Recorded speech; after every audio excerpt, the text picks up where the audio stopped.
So, can I formally welcome everybody to this meeting? And I declare it duly open. It's delightful to see some first-time joiners here. I see Nikki is here. I don't think Nikki's been on board before. Flo, I'm not sure if you've been to one of these meetings. Great to have you on board. Seema and Elizabeth, we know you're listening, but we can't actually see your faces.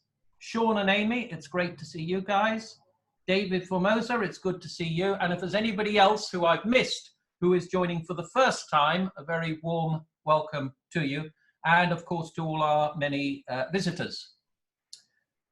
Visits to other clubs, you may not expect there to be visits to other clubs, but I do have one to report, and that is Julian, who has been to the Rotary Club of Barkingside, who held a Zoom meeting, and he asked me to report that back to you.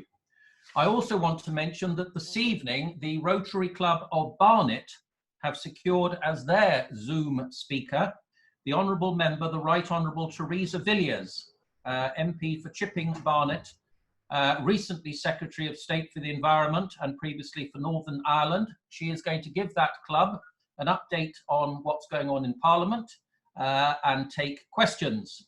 During her career, Teresa has chaired COBRA meetings, so she is going to have a good insight as to what is going on. The Rotary Club of Barnet, as I said, it meets tonight. It's at 7 o'clock.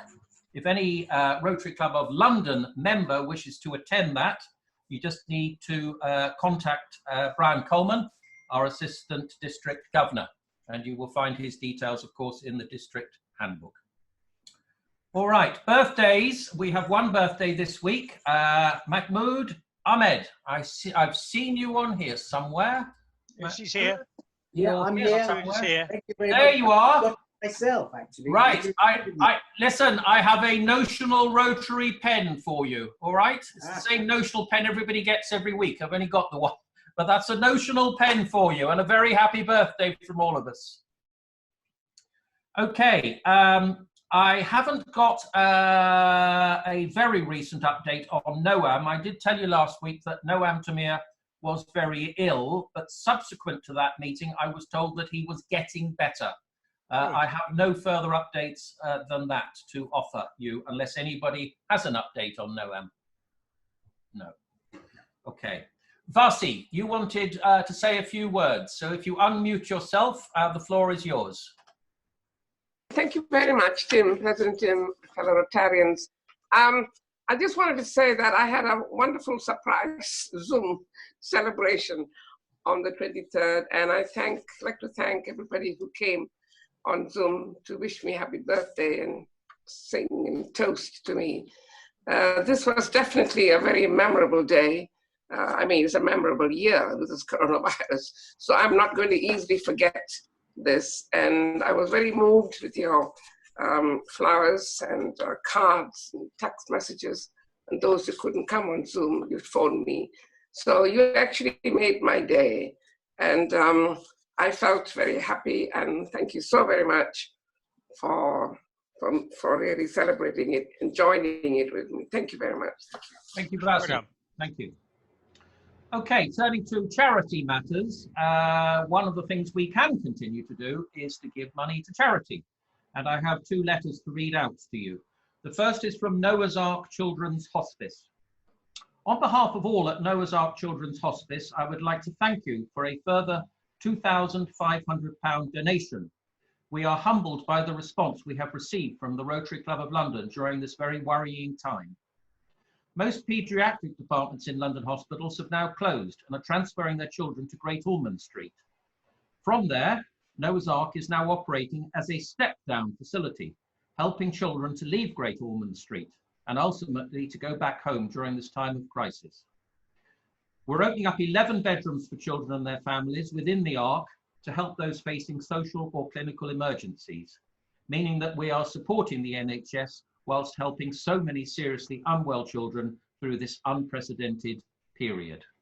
So we've got that from Noah's Ark. We also we gave £500 to the Felix Project. To the Rotary Club of London, on behalf of everybody at the Felix Project, I would like to thank you for the very generous donation of £500. Your donation could not have come at a more vital time and will enable us to deliver enough food for 2,750 meals for people in need across London. And then there's quite a long page from the Felix Project, which Julian will send out tomorrow with the weekly mail. I don't need to read the whole thing now. Just before we went into lockdown, we were ready to launch, or ready to be launched, was the Rotaract Club of London, which of course was going to be linked in with the Rotary Club of London. And I had an email exchange with Sean Minton. Sean, you're on here, aren't you? Yep. Yes, Sean's here. Yes, hi, Sean, how are you? Good to see Amy. I know Amy has had a terrible time with COVID-19, but she's looking good now. It seems to be going on forever. So it's good to see you there, Amy, smiling at least. And I did say to Sean, well, what are we going to do about the Rotaract Club of London? And his view is very much the same as mine, that we should get on and launch it. So the intention is that it will be launched on the 1st of June during our meeting that day, and that the club, the Rotaract Club, will then commence meeting regularly every Wednesday, obviously by Zoom until things return to normal. So I will be speaking to District to find out exactly what the procedure is and what we need to do to get that club formed on that day. So that's something to look forward to. Have an official signing of the documents. Say that again, Sean, sorry. I think part of it too is like having like a really professional signing the document on your screen or something. Yeah, we need to work out the best way to do the documents, but we've got a month to do that, so we'll get it sussed, so that's fine. I want to mention our lockdown appeal. The lockdown appeal has raised now nearly £3,500. A chunk of that, of course, is due to gift aid. People are signing gift aid forms. And we're going to close the appeal in terms of donations to St Mary's Hospital. And we will be making a donation to them. And we're going to move on to our second charity, which is going to be Silverline, which of course has been in existence long before coronavirus came along, assisting elderly people who are alone and lonely.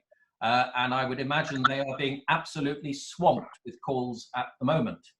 The founder of Silverline was, of course, our honorary member, Dame Esther Ranson, and I'm delighted to say that she is our speaker next week. She's going to come along and do a Zoom speak to us all and tell us and give us an update on Silverline and maybe any other charities that she's involved with. And the aim will be to present her a cheque after her talk next week. So we do need money still to keep coming into our lockdown appeal. Just please remember that if you come every week to one of our lunches, you pay £26.50 for a lunch, you pay your fares to and from the club, and hopefully you put something into the charity collection. That's maybe £35 a week times 4, you know, 150 quid a month. So maybe you could think like that in terms of what you might like to donate. It's up to you, but I'm just pointing out the savings we are all currently making by not going to Rotary. All right, so the club has had its first Zoom meetings. The club has had its first ever Easter Monday meeting. And we are now going to have our first virtual induction. Clive, over to you. Thank you, Tim. I am delighted to be able to introduce to the club and to present Benedicte Pfister. Benedicte, we were going to induct on the 30th of March, but of course, by that time, we were no longer meeting. Benedicte is a senior credit executive, and the highlights of her expertise are credit risk and structured finance, team building and leadership, diversity and inclusion, project management, account development and revenues, and she is bilingual in French and English. She also has a very impressive educational credits. She has an MBA from the business school in Paris, a master's in business law from the Sorbonne, obviously in Paris, a postgraduate diploma in plasma physics with distinction, and she was also an engineer graduate, and she has various other professional development and affiliations. I'm sure Benedicte is going to make a great contribution to our club. And so, President Tim, without further ado, may I invite you to induct Benedicte as a member of the Rotary Club of London. Thank you very much, Clive. Well, Benedicte, you are joining a network of 1.2 million friends, neighbours, leaders and problem solvers in 33,000 Rotary clubs worldwide, who see a world where we can unite and take action to promote peace, to fight disease and support education and poverty. As I'm sure Clive has told you, this particular club, the Rotary Club of London, is the first to be chartered outside North America. And there are two things I would normally point out to you at this stage. The first is our charter, which goes back to 1912 and is signed by the then Rotary International President, Paul Harris. And the second is the family tree, showing all the clubs that have been formed in London since 1912, with the Rotary Club of London right at the top. And there's this big network of clubs, some which don't exist anymore, sadly, and a number which do.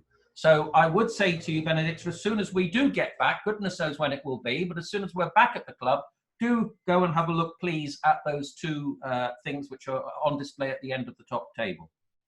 Now, you will find, in normal circumstances, there are many ways you can get involved in this club, and you have to decide yourself which one you want to get involved in. Are you interested in international affairs? Are you interested in community and vocational work? Maybe you're interested in helping running the club. You need to see where you want to fit in with the club, because there's no point just attending on Mondays if you don't actually want to.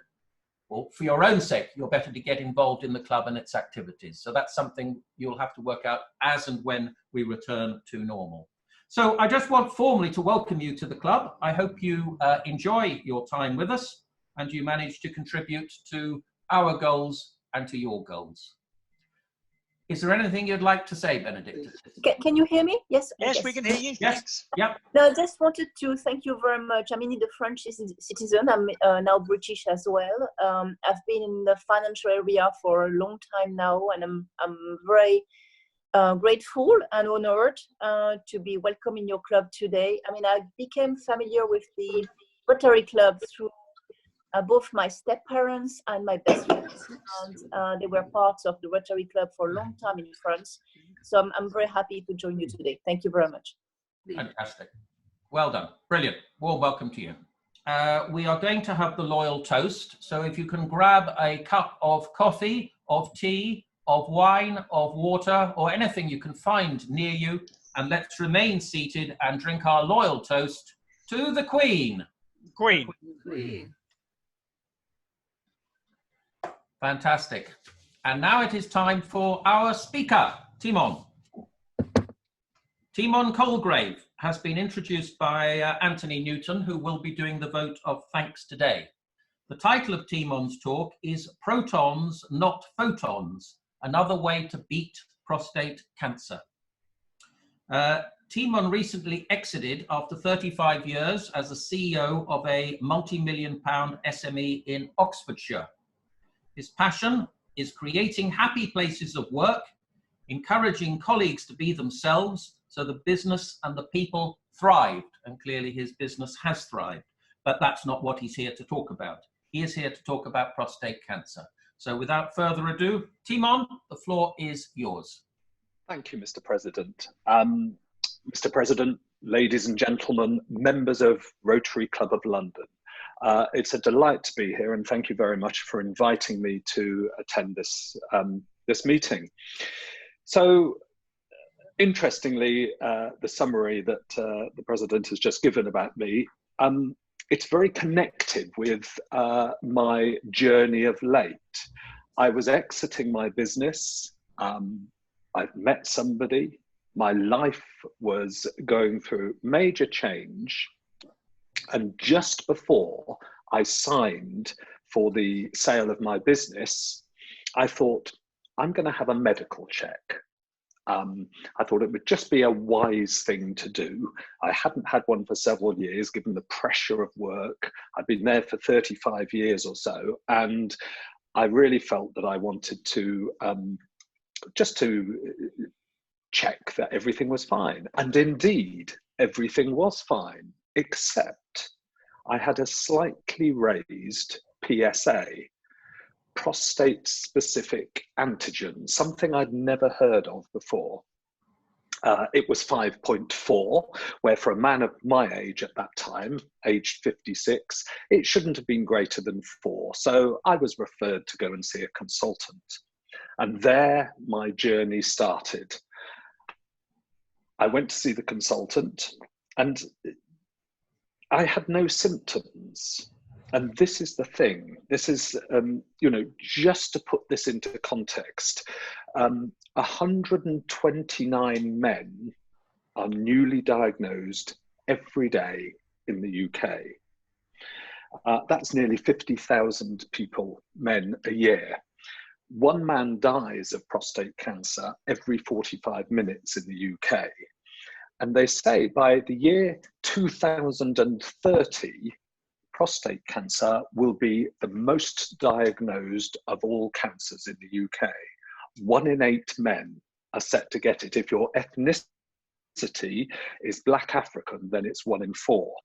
And interestingly enough, or concerning enough, is that prostate cancer now kills more men than breast cancer kills women. I'm delighted to say that breast cancer is on the decline, the number of deaths, but with men, unfortunately, it's on the rise. So given my experience of what's happened to me, I've launched an initiative called Men Are Talking. Now, this is really, it comes from my experience because us men tend to be a little bit traditional, a little bit stiff upper lip, and we don't talk about these things. But actually, what we don't want to be doing is dying of ignorance. So awareness, it's not only awareness, but it's about getting tested, getting talking, and getting treated. And I want to share with you my journey very briefly, because it came out of nowhere. Everything was looking so rosy. So I was referred to a consultant. I went to see the consultant at the Churchill Hospital in Oxford, and he said, probably nothing, but we'll just do a scan. So they did a scan, and he said, few shadows, probably nothing, but I think we should do a biopsy. Now, the conventional biopsy for prostate cancer is rather unpleasant, and I rather preferred being asleep. Luckily, I had medical insurance, so I was put to sleep and had a transperineal biopsy. And let me remind everyone that I'm a patient, not a clinician, so I'm not very up on the technical side of all of this. So I had the biopsy, and I suppose, again, given the fact that I felt fit, happy, well in myself, I expected perhaps a phone call to come through and say, everything's fine, Mr. Colegrove, no need to come in. Unfortunately, that call never came. And I went in with my fiance. We sat in front of the consultant, and he said, I'm sorry to have to tell you, Mr. Colegrove, you have cancer. Now, how did I feel at that moment? Frightened. It was surreal because I felt fine, I felt fit and well, but he told me I had cancer. He told me it was a Gleason score of 3+4, which means it's pretty low level. So he said, no need to rush here. You've got a year really, but you should get something done within a year. He then turned his pad over and drew a picture of my sort of internal bits. And he said, what we can do is offer you a nerve sparing prostatectomy, so surgery. We cut round very carefully and hopefully we can avoid cutting the nerves. However, there is a 40% chance that we might cut the nerves out and you will be either impotent and or incontinent. Just to warn you, a 40% chance. He said there's an alternative, conventional radiography. So you can have something called brachytherapy, which is where they implant radioactive seeds in you, and those seeds over the course of 6 to 9 months dissipate their radioactivity and zap the cancer. But I should warn you again, he said, there is a 40% chance of those rather hideous side effects. And he said, no need to decide now. You can go and take some time out and have a think about it. So this whole experience, as well as being frightening, was I was launching in on my new life. I'd got rid of the business that I'd spent such a long time building up. And of course, what happens in such circumstances is you start doing your own research. So I hooked up on the internet and started looking and researching. And of course, this sort of ultimatum, this 40% chance of these hideous side effects, whilst every likelihood is that I would be cured, I really did not want to experience those side effects. So I reached out to a local prostate cancer support group, the Oxfordshire Prostate Cancer Support Group. And I went along to a meeting on my own. And it was full of a delightful group of mainly men, but there were some partners there as well. About 60 or 70 people. And the chairman welcomed us warmly, and I had lots of interesting conversations. But I suppose it hit me a little when the chairman stood up and said, "Good evening, ladies and gentlemen, a very warm welcome to you all and to all our visitors, our new members," meaning the newly diagnosed. He said, "By the way, on the table at the back there, there's a pile of free incontinence pads. Please help yourself." And it was at this moment that things really started to sink in. My future looked really rather bleak. However, that evening, the speaker was a Professor Carol Sikora.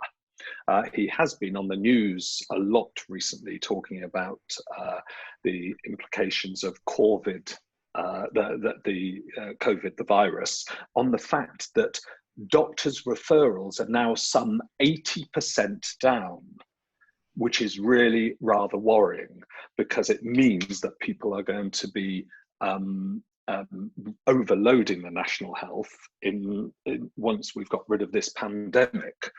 So that is a serious concern. However, Professor Carol Sikora talked about something called proton beam therapy. Now, again, just to remind everybody, I'm not a clinician. Conventional radiotherapy uses photons. Photons are like a beam of light. They go into the body, zap the cancer, and they go out of the body. Of course, on their way into the body, they damage any healthy tissue on their way in. They then zap the cancer and then exit the body and again damage any healthy tissue. This is why we have these risks of impotence, incontinence, and possibly bowel problems, these side effects. Now, protons go into the body with a low charge, something to do with quantum physics and Bragg peak, again, an area I'm clueless about, but a low charge so they don't damage anything on their way in. They then zap the cancer and then they stop. Now, the first centre was opened up in Newport in Wales, and interestingly, I went back to my consultant at the hospital in Oxford and said, I've heard about this thing called PBT, proton beam therapy. And there was a sort of sharp intake of breath and a shaking of the head and saying, we haven't the data to support this as a treatment for prostate cancer. So really, that rather took the wind out of my sails. Interestingly, the National Health, the magnificent organisation that it is, have just opened their first proton beam centre in Manchester. with their second due to be opened in London, I think next year. It's running slightly behind. Now, proton beam centres are big investments. You need cyclotron, a big machine to generate the protons. So it's only available privately at the moment. And unfortunately, with the limited resource in the National Health, they're not going to be treating prostate cancer because the conventional therapies work despite the hideous risk of those terrible side effects. So that was a bit disappointing. But when my consultant said, oh, it's unproven. However, my research in talking to people and anecdotal evidence was very much saying that this is a possible solution. Interestingly, I would just add there that my private health insurance refused to finance the proton beam therapy on the same basis that it's unproven. There isn't the data. Recently, as in Boxing Day just gone, the University of Pennsylvania have now published research that actually gives the data behind this, and protons are a much safer way and a way to avoid the hideous side effects of conventional treatments for prostate cancer. So I was one of the first men in the UK to have treatment at the first centre in the UK, the Rutherford Cancer Centres. I had a series of 20 fractions, and it was a fairly straightforward thing. It's space-age technology. You lie on this platform, this huge machine scans and zaps you at the same time. There is, of course, no pain, and you get up and come back the next day. So my fiance and I moved to Wales for a month for the treatment. I had the treatment, and I'm pleased to say the outcome is absolutely fine. My PSA, which is the way that they measure the success of the treatment, so at its worst it was 5.4, it's now down to 0.18. I've just been given the year results, so a year after my treatment, that's what it's down to.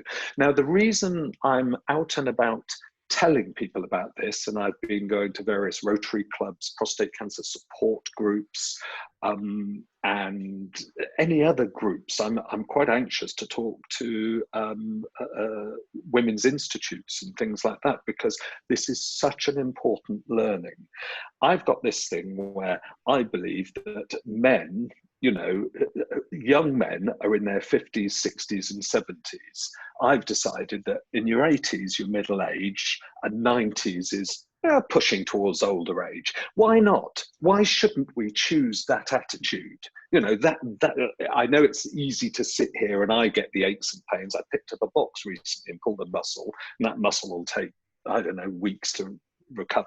But it's, you know, those are important parts for us men, the intimacy. You know, I've just got married, just had my first wedding anniversary, in fact. And that's an important part of my life. Having to wear incontinence pads is something I'm just not ready for. And that 40% risk, it's a bit like asking you, would you like to cross the road? There's a 40% chance that you're going to get knocked down. So I've made it my business to go around speaking about this and saying to people there is an alternative. Now, I mentioned the National Health.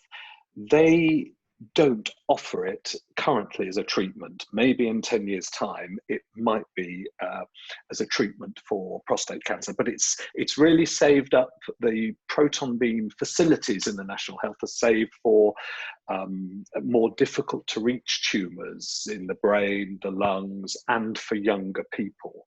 So for us slightly older men, it's not an option at present, but I believe there should be almost a duty of care to at least say to men that there is an option. And by the way, just going back to the insurance claim, I pushed back at my insurance people who are AXA PPP healthcare.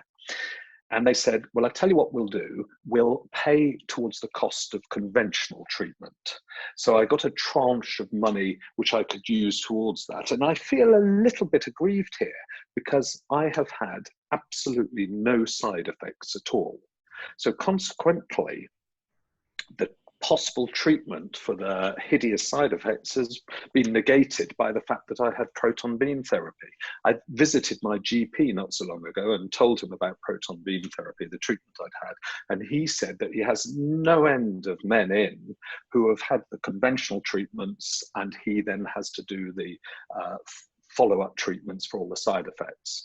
So, ladies and gentlemen, that's what I wanted to share with you, an awareness that proton beam therapy is here. There are several private centres, the Rutherford Cancer Centres around the country. The National Health are bringing along their centres, but unfortunately us men who, you know, and bear in mind 1 in 8 of us is going to get this rather horrible disease, it's not an option at present, but awareness is most important. Thank you very much indeed. Timon, thank you very much indeed. That was absolutely fascinating. And you're okay to do some questions, aren't you? I think you. Yes, of course. Yes. Yes. Thank you for the wonderful presentation. I come from a medical family, so I have some insight into this. But I think these are like problems that just can't be solved. Like there's no perfect solution, right? And so That's right. I really appreciate what you're doing. My question is, how do you see this? Because like there are some theories that PSA is not even relevant, right? That PSA shouldn't even be used to observe cancer or to see if the treatment is successful or not successful. So I see how. My question is how you see treatment of prostate cancer going forward, because my opinion is that no one really has a solution, and doctors should really like work independently of all financial interests on these kind of problems, because like when money starts spinning here in this kind of problems, then you don't know where you are. You are right. It is down to money, of course. And the other thing is, I mentioned that there wasn't the data to support it. However, there was considerable anecdotal data. Now, it is down to cost, and there are lots of other treatments. All I can say is, and as you're aware, there is this big debate on whether there should be random a national screening of men measuring PSA. Now, the worry and the concern in the medical field is that that's going to give too many wrong results and there's going to be over-treatment. All I can say, and remember I'm a patient, not a clinician, is it found my cancer and it found it early. Unfortunately, 47% of prostate cancer is picked up after it has metastasized, in other words, spread. And that's the key thing. So all I can say is I think this national screening process needs to be refined, because as you rightly say, PSA doesn't tell the whole story, but for me, it saved me. Thank you. Duchess, your question, please, and then Anthony. Hello, Timon. Hello. Thank you so much for your wonderful presentation. My question to you is, do you know, within your research, do you know if prostate cancer is hereditary? Is it passed on through the genes? Because I know on my father's side of the family, all of the male relatives passed away from prostate cancer. My father also has an enlarged prostate, and he has a urologist who he sees regularly at the St. John's and Elizabeth Hospital. I have male children. All of my kids are boys, and they're teenagers. But I wanted to know what percentage, if any, or is it hereditary? Yes. To worry about. My father had prostate cancer and it was picked up in his 80s. I have 3 sons, so they're fully aware, and it is hereditary. So there's an increased likelihood of you getting prostate cancer if it's in your genes, as it were. Interestingly, again, they suggest that with that indicator, the young men in their 40s should be checked. Now, here's the thing. So they'll do that measuring the PSA, and the worry is that it's obviously not picked up, but it's important that the younger men in their 40s are checked. I did have another point. It was one of those things, it went in and had gone. So I'm sorry, had something else to say on that, but there we are. Yes, so it is hereditary. Right, and the second part of my question is, I know you said they should check in their 40s. If it's hereditary, what can they do, like, even at a younger age? Is there anything yes. they can do Yes. to... You've reminded me, actually. The point was, I'm part of a trial. I sit on a steering committee for this trial, which is a massive trial. And early data is suggesting, this has been going on for some 10 years or so, this trial. In fact, I think we're in year 15 now. And what it has picked up is they put a tranche of people who have got a raised PSA on something they call active surveillance or watchful waiting. Now, the unfortunate part of that is that if nothing is done and you're on active surveillance or watchful waiting, the data is suggesting that you're twice as likely to have your cancer spread.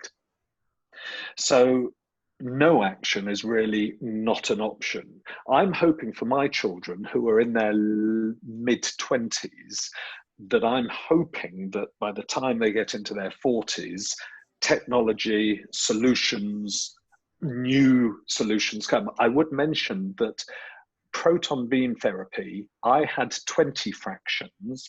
The theory exists, not in practice, but the theory exists that you might be able to have 1 fraction, 1 treatment. So you go along, you get zapped, done.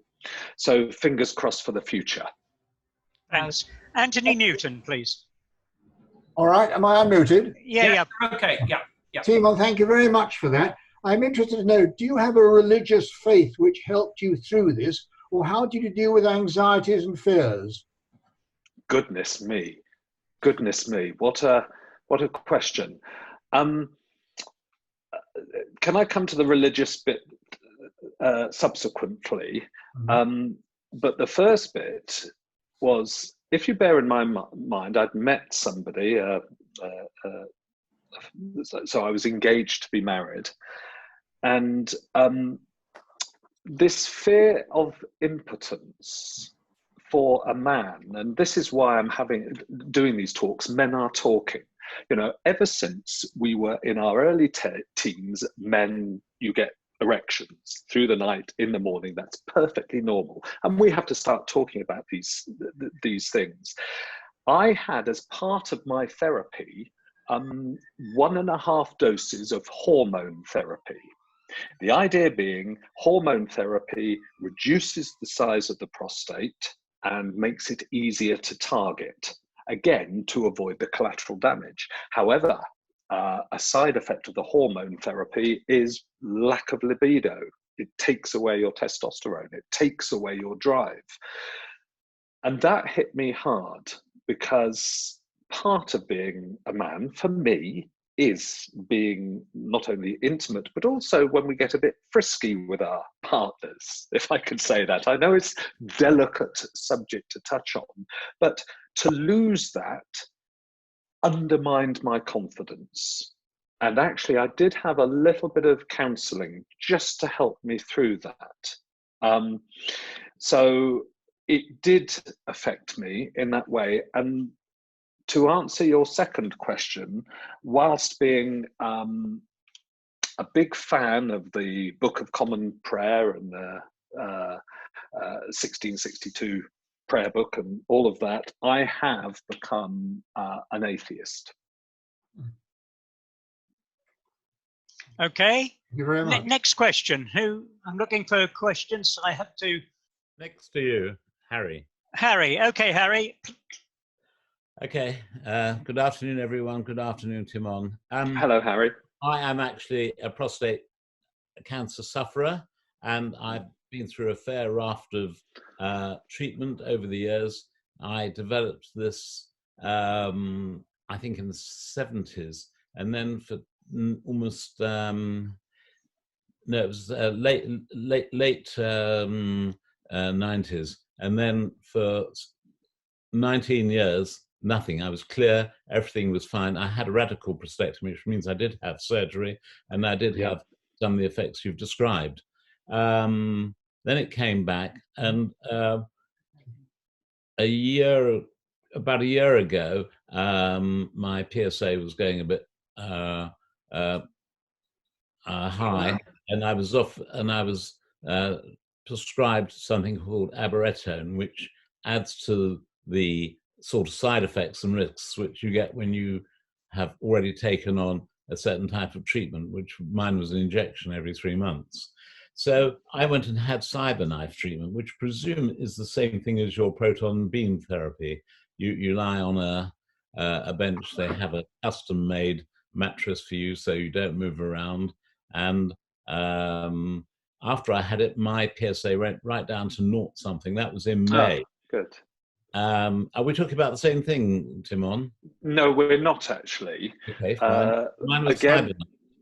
but there are other treatments. There's HIFU, CyberKnife, robotic technology. So there are all sorts of things. And thank you for sharing that, because it's lovely to meet a fellow survivor and who's doing so well.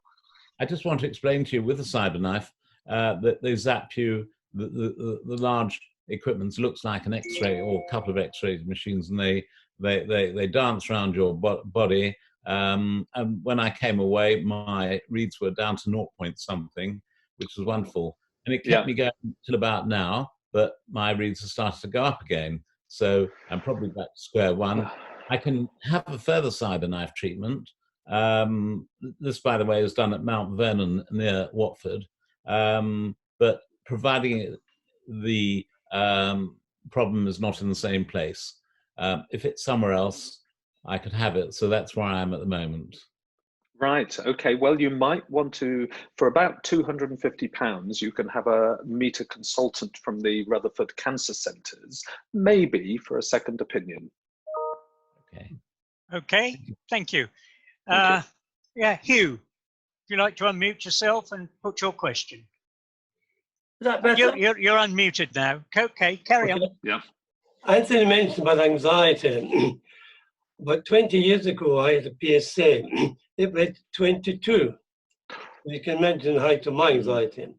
Like you, I went privately almost fairly quickly for a biopsy, and it was all clear. Nothing at all. So PSA sometimes can be high, not necessarily cancer. It can be due to enlarged prostate as well. So ever since then, I had one every 6 months, and good. Yeah. And you're keeping an eye. Every 6 months I have it, yeah. And what are you now? 12? The last time I was 12, but because of the age factor, the consultant was quite happy about it. Yeah, well, thank you for sharing that good news. Yeah, I'm delighted to hear that. Come down from 14 to 12. So marvellous. Like, I'm conscious of the fact that 1 in 3 men, maybe more, have this cancer. And it's so important to emphasize to have it checked out. Thank you very much. Thank you for sharing that. You may not be a clinician, but you've performed as a clinician very well. Thank you. Thank you. Right, thank you. I'm looking for the next question. I'm just going to move the gallery along, so if I see anybody is waving at me. Yes, Ridian. Ridian, I've got Ridian. Okay, Ridian, if you'd like to unmute yourself and put your question, please. Thank you very much for that. That was fascinating, and it's a bit like a meeting of Alcoholics Anonymous, isn't it? Really, we're all talking about our PSA. Yes. But, when I'm fortunate that mine has always been low, and I've never had any symptoms. But I do get slightly alarmed when I go for an examination and the doctor peels on the latex gloves and tells me that he's not going to hurt me. But my question really is, about the different kinds of prostate cancer, because I have seen amongst friends of mine absolutely catastrophically destructive prostate cancer. And then others have very mild symptoms. Some people have put it this way, that, you know, there is prostate cancer which metastasizes and can destroy the whole of your body very quickly. Andy Ripley, the England #8 rugby player, was a friend of mine who just disappeared completely over a period of months. But the other people, they say, die with prostate cancer, and it has no effect. So could you give that sort of a balance, and maybe since you are an expert amateur clinician, perhaps talk about the two different types? Well, interestingly enough, while I was going through the process of diagnosis, I say interestingly, rather sadly, a colleague at my work, it was killing him. And he died just about the same time I got confirmation of my prostate cancer. With Jim, he probably left it too long. You know, he did have symptoms. I was symptomless, as you know. And it was very unnerving to see him in the hospice and the pain and all the horrible side of it. So, and then we look at my father, who lived into his early 90s, who died with it. So the point being, I think I mentioned at the start of my presentation that by the year 2030, prostate cancer is going to be the most diagnosed of all cancers. It's when you look at how awareness of breast cancer has been really very there, you know, it's been up in the media, we're all aware of it. This seems to have been rather neglected. And I'm hoping that research and knowledge is going to increase over the coming years, which of course it is, and we will have a better indication, better tests. For instance, we talk about PSA. If you've been for a cycle ride and then go and have your PSA checked, it's likely to be elevated. So there's all of this stuff that's going on, and really not enough knowledge. And interestingly, I also mentioned that the Oxfordshire hospitals are adamant that we should not have a national screening process based on PSA. And then there's people like me who say, but it picked up my problem. So it's an area that there are some wonderful consultants and experts in the National Health and privately who are whose knowledge is expanding all the time. I just want to spread the word about proton beam therapy. Thank you. Any more questions? Let me look. Yes, Tim Ward. Timo, thank you very much for that, because I'd like to tell you my own little story, because I had the operation with the 40% success rate about 10 years ago, and I've been very happy ever since. Good. But mine was a very interesting problem because it came upon me by luck. I went to have my knee replaced, and while I was in the knee replacement, my prostate packed up and I couldn't pass water. So immediately in the same hospital, a week later, they decided to have my prostate shaved because it was a benign prostate, large prostate. Well, what a difference it made, because with those two operations, a knee and a prostate, my life changed overnight. And it was marvelous. Very simple, very quick, and I'm very happy with it. But you're right, you have to look at it. And the PSA that I went into hospital was not a true reflection of the situation that I had when I went into hospital. Yeah, that's interesting. Well, thank you very much for sharing that. It's a learning process for us all. Now I'm looking for more questions. Anybody want any more questions? Anyone waving at me? Yes, Sydney Parker. Sydney. Thank you very much, Timon. It was a very interesting and fascinating talk. I think the $64,000 question, the National Health Service doesn't cover it, and you said you were fortunate, or you actually had it done privately. can you give us some indication of the cost of the private? Everybody seemed to be skirting this one. Yes, of course. I'm the accountant, and if you're going to have it done privately, one needs to have some indication of the cost of it. If you could. Yes. I'm delighted to. When I had my treatment, and of course it does depend on the individuals, I had a series of 20 fractions. However, now the machine is embedded and the technology is embedded, the Rutherford Cancer Centres are now doing twice the power of the dose, half the fractions. So the cost is coming down significantly. It's about the same cost as a new family car. And I have to say, yes, I know that an average car, now that's probably anything from 24,000 to 35,000. I don't know. It depends on the individual's situation. I, of course, luckily had some savings. However, given my experience, I would have remortgaged the home, sold the family car, anything for this treatment, because it was absolutely the right one for me.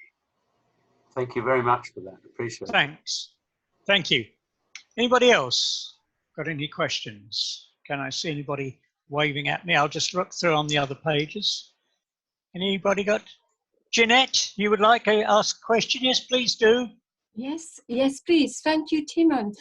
I think you gave me an answer which I've been seeking for a long time.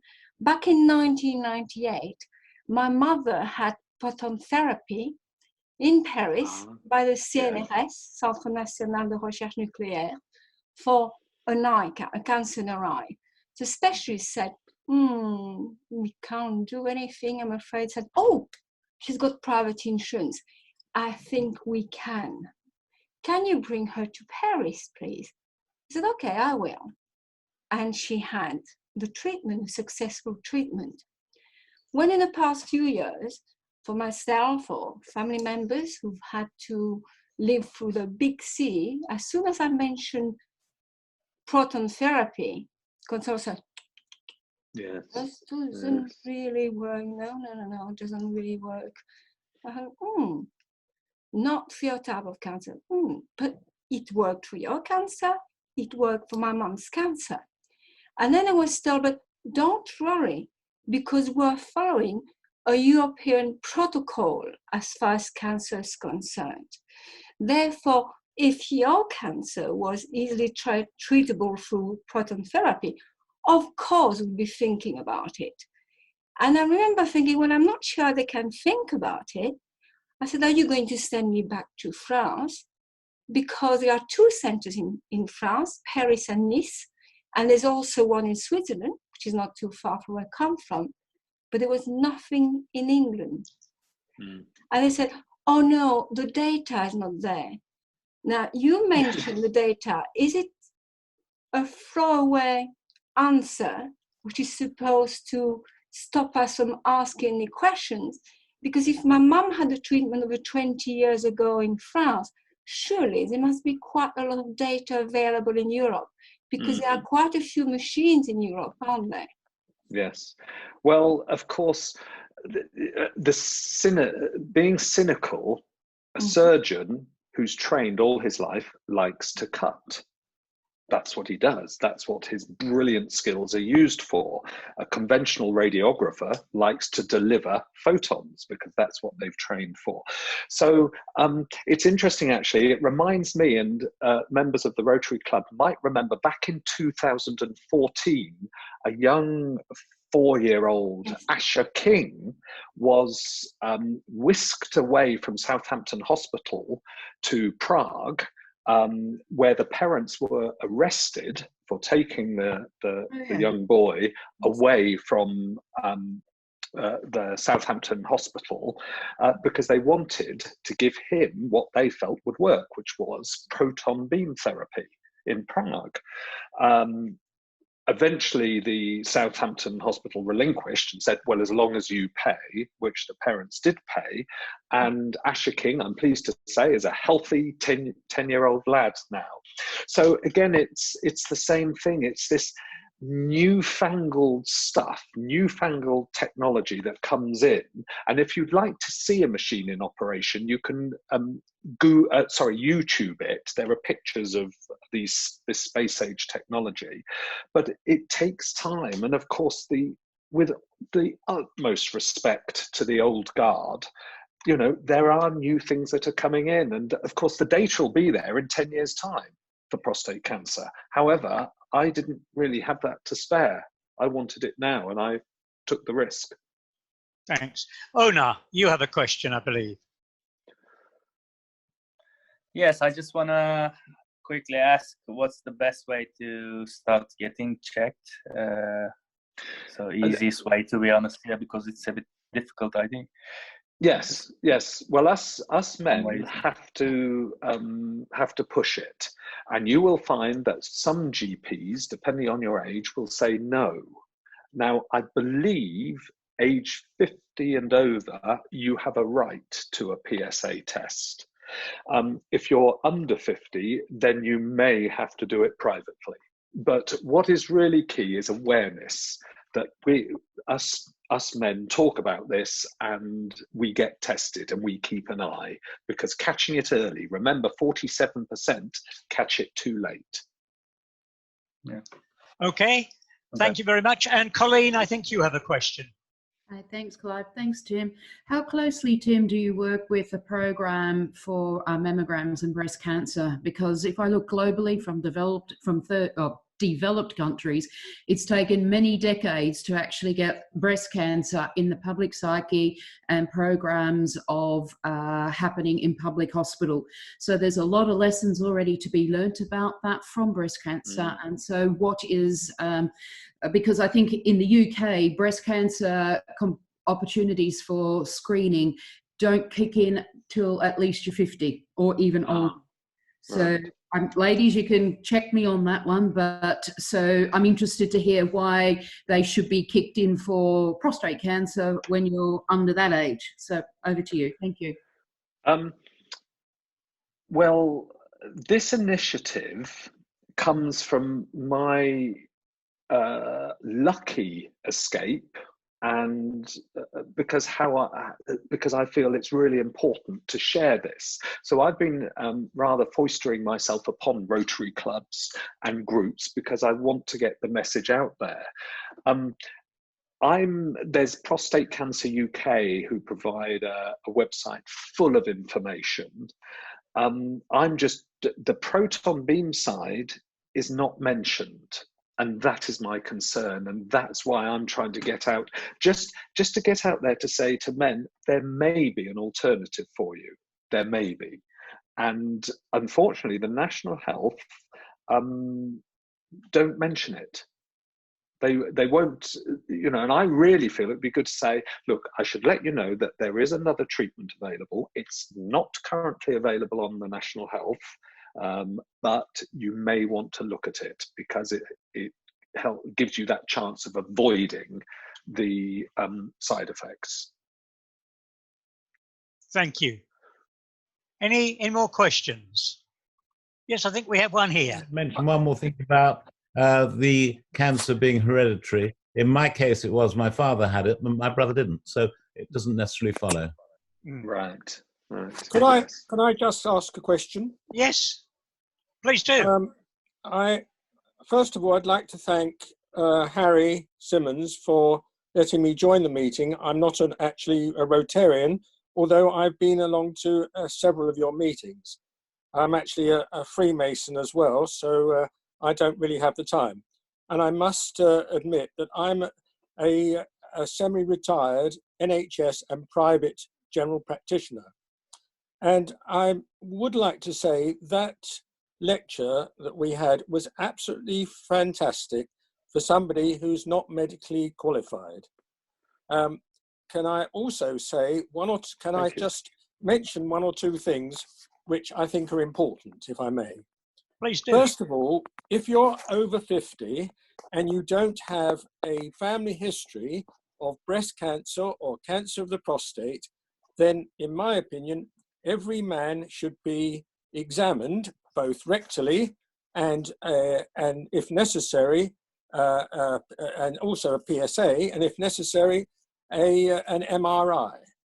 Now, if you don't have, if you do have a history of cancer of the prostate in your family, then that level goes down to 40. So every man over the age of 40, yes, in my experience, should have a regular PSA examination test and a rectal examination once every 3 to 5 years until they're 50, and then afterwards possibly once every year or once every 3 years. I may be wrong.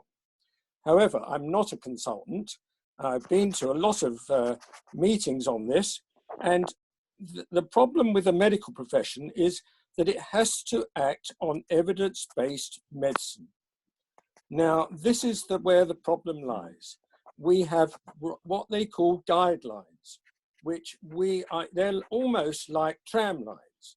They are supposed to be guidelines, but they are, in fact, for a lot of doctors, tram lines, and they tend to be blinkered. They tend to follow the usual line. And if you go to a consultant urologist who follows those tram lines, you will get that opinion.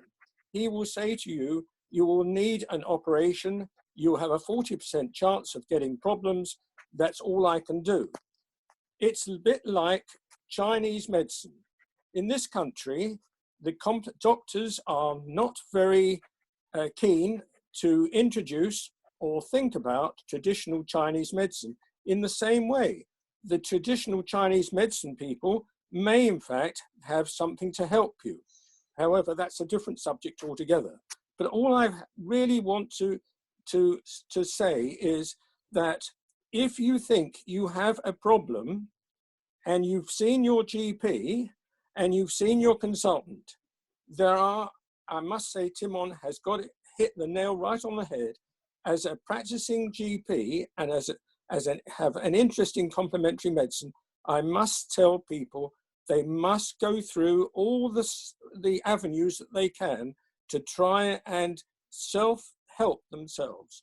Because unfortunately, in this, we only live once, and you must do what you feel is the correct thing. Don't matter what the insurance companies say, they are guided by evidence-based medicine as well. They will only pay what the NHS will have agreed that this is the correct treatment. So if you can afford it, unfortunately, then you have to go down those avenues. Thank you. Thanks very much for that. Well, Benedicte. Yes, Benedicte, please. Hi. Thank you very much for sharing your experience with us today. It was really interesting. I had a question on the limits of this therapy. You know, you had an early stage cancer and it worked very well. I mean, do you know if it works that well on more advanced cancers or if it works on other types of cancers? Has it been tested? It certainly works more often on other types of cancers, difficult to reach tumours. When I was having my treatment, they showed me the technology that they were using to map out my treatment area. And it is so impressive. So they can actually draw lines round my prostate and just slightly outside, but not touching the nerves, to make sure they zap any stray cancerous cells. So the technology is really not for prostate cancer. Actually, it's more for tumours in the lungs, in the brain, also the more difficult to reach tumours. If the cancer has spread, then I understand it's inappropriate because, of course, it zaps small areas, not other parts of the body. Thanks. Yes, indeed. Past President Anthony, would you please give the vote of thanks today to Timon? I wish, Timon, that our politicians and leaders of society would talk with the clarity and the frankness you have today. Thank you.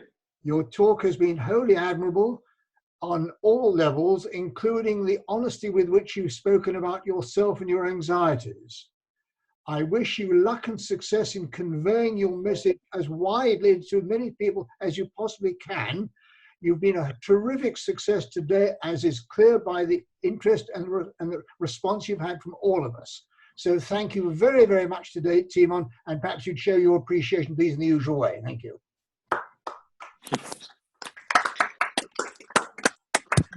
If I can just finish off then and say thank you very much, everybody. I'm very keen to talk to groups, to spread the word. So groups of men, groups of women, mixed groups. It's a really important message for me to take out there. I can be contacted at email address, which is timon@menartalking.co.uk. And thank you. And what a delightful group of people you are. It's been an absolute pleasure for me. Thank you very much indeed. Timon, thank you so much. you. Absolutely brilliant. And what Anthony would normally do at this stage is present to you a speaker's certificate. I have a speaker's certificate, and I will be scanning that over to you. Thank you very much indeed. I wish you all well. Thanks, Timon. We'll say goodbye. All right. Our speaker next week, as I've already said, is Dame Esther Ranson.